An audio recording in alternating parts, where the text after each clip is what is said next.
белгисиз адамдар тарабынан могу жер талкалап салышыптыр. Ош шаарында Рыспай Абдыкадыров атындагы көпүрөнүн жаңы жасалган тепкичин бузган айдоочу табылып, зыянды төлөп берди. Милициянын маалымдашынча 43 жаштагы жаран Lexus 570 үлгүсүндө гунасы менен тепкичке урунуп алган. Ал коркуп кетип, окуя болгон жерден кетип калганын билдирген.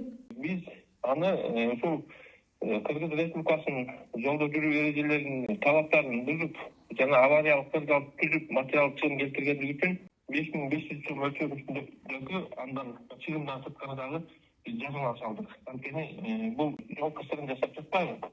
Зыян келтирип атат. Шаар бийлиги тургундарды коомдук мүлккө жана жаңы курулуштарга этият мамиле кылууга чакырды. Козуев Алишер Абибиллаевич, номер 5.